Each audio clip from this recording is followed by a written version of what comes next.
नमस्ते दोस्तों, कैसे हैं आप सब। आई होप आप सब अच्छे से होंगे। स्वागत है आपका इस चैनल हिंदी भाषा साहित्य HVS में। आज हम देखेंगे प्रयोगवादी और नई कविता के महत्वपूर्ण प्रश्नोत्तर। इससे पहले हमने प्रगतिवादी के कई ऐसे प्रश्नोत्तर देखे थे जो कि शायद आमतौर में हमें ये प्रश्न देखने को या पढ़ने को नहीं मिलते हैं। ऐसे प्रश्न दिए थे मैंने आपको। उसी श्रृंखला को आगे बढ़ाते हुए हम नए युग में प्रवेश कर रहे हैं और इसका नाम है प्रयोगवादी युग। इसका आपको समय भी रखना है याद कि प्रयोगवाद का आरंभ कब से माना जाता है। तो कब से माना जाता है? प्रयोगवाद का आरंभ जो है 1943 ईस्वी से माना जाता है। प्रश्न देख लेते हैं। प्रयोगवाद का आरंभ किस संग्रह से माना जाता है? 4 ऑप्शन दिए हुए हैं और आपको इसका सही उत्तर बताना है। तो इसका सही उत्तर है बा तार सप्तक से माना जाता है प्रयोगवाद का आरंभ है। और इसके संपादक थे जो संपादक थे अज्ञेय थे तार सप्तक के। अगला प्रश्न है तार सप्तक का प्रकाशन कब हुआ? 4 ऑप्शन दिए हुए हैं 1943, 1951, 1959 और 1940। तो इसका सही उत्तर क्या है? तार सप्तक का प्रकाशन जो है 1943 ईस्वी में हुआ था। अगला प्रश्न देख लेते हैं। तार सप्तक जो सप्तक परंपरा के काव्य संकलनों का संपादन किसने किया?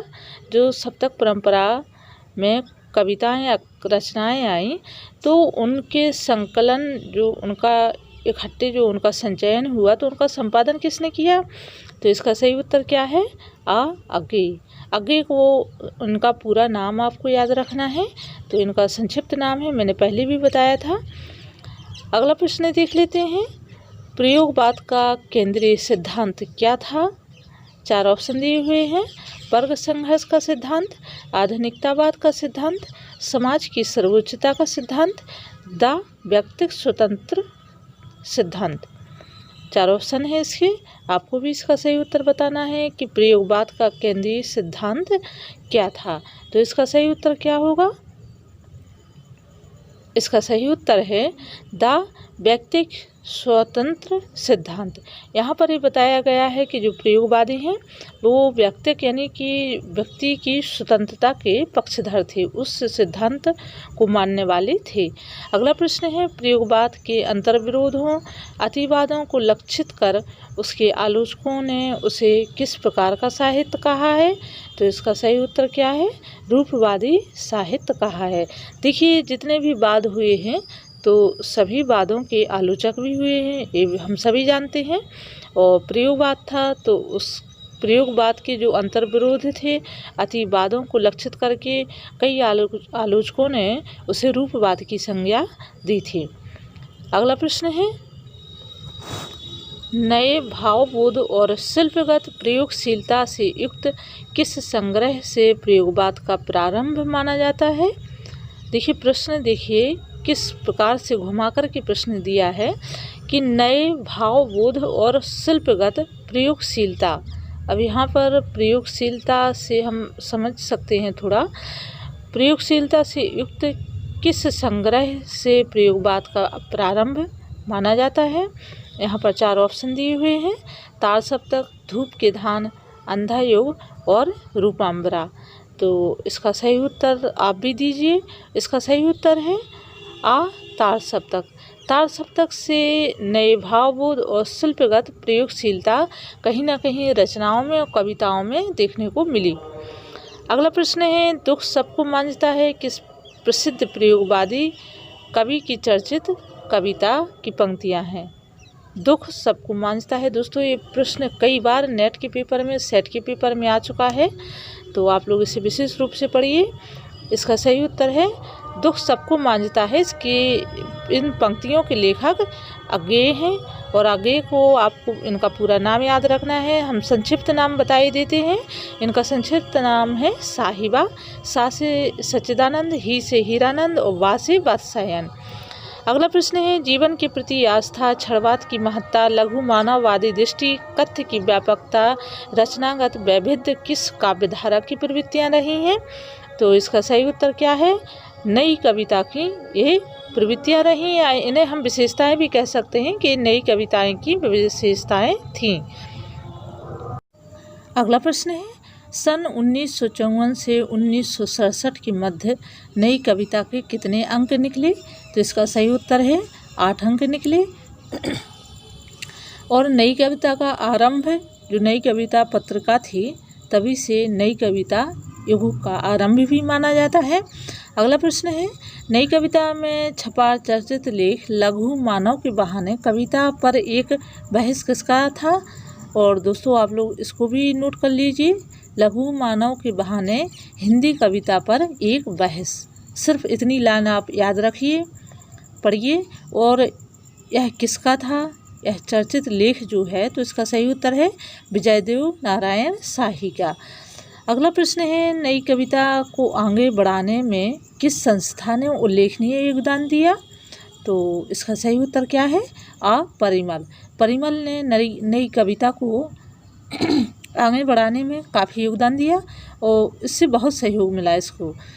अगला प्रश्न है, यह किसका कथन है कि हिंदी में आधुनिकता की शुरुआत तासप्तक से हुई और हिंदी के पहले आधुनिक कवि का नाम अज्ञेय है? 4 ऑप्शन दिए हुए हैं, राम स्वरूप चतुर्वेदी, रामविलास शर्मा, मुक्तिबोध और शाही। इसका सही उत्तर क्या है? इसका सही उत्तर आपको भी बताना है कि हिंदी में आधुनिकता की शुरुआत तासप्तक से हुई। तो यह शब्द जो है, यह कथन रामस्वरूप चतुर्वेदी ने कहा था। और उन्होंने यह भी कहा था कि हिंदी के पहले आधुनिक कवि का नाम अज्ञेय है। अज्ञेय को ही उन्होंने आधुनिक कवि माना था। अगला प्रश्न है, नई कविता पत्रिका का संपादन रामस्वरूप चतुर्वेदी के साथ किसने किया था? ये भी महत्वपूर्ण प्रश्न है। और जो स्टेट लेवल की परीक्षाएं हैं, राज्य स्तर की, जैसे शिक्षक भर्ती परीक्षा है, उसमें ऐसे प्रश्न आ जाते हैं। तो नई कविता पत्रिका का संपादन रामस्वरूप चतुर्वेदी के साथ जगदीश गुप्त ने भी किया था। मुख्यतः जगदीश गुप्त को ही नई कविता का संपादक माना जाता है। जब से नई कविता सन 1954 में नई कविता का प्रकाशन हुआ, वो तभी से नई कविता का युग भी माना गया है। अगला प्रश्न है, अज्ञेय ने कुल कितने सप्तक संपादित किए हैं? 4 ऑप्शन दिए हुए हैं, आ 2, बा 3, सा 4 और दा 1। तो अज्ञेय ने कुल कितने सप्तक संपादित किए, ये हमें याद रखना है कि सप्तक जो है पूरे टोटल कितने थे। तो इसका सही उत्तर है सा 4 सप्तक संपादित किए। अगला प्रश्न है, निम्न में से कौन सप्तक परंपरा का कवि नहीं है?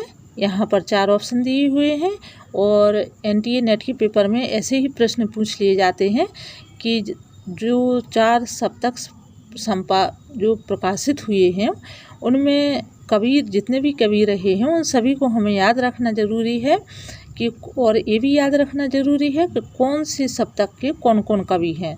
तो यहाँ पर पूछा गया है कि कौन सप्तक परंपरा का कवि नहीं है। तो त्रिलोचन और नागार्जुन ये कौन से युग के कवि हैं? ये प्रगतिवादी युग के कवि हैं।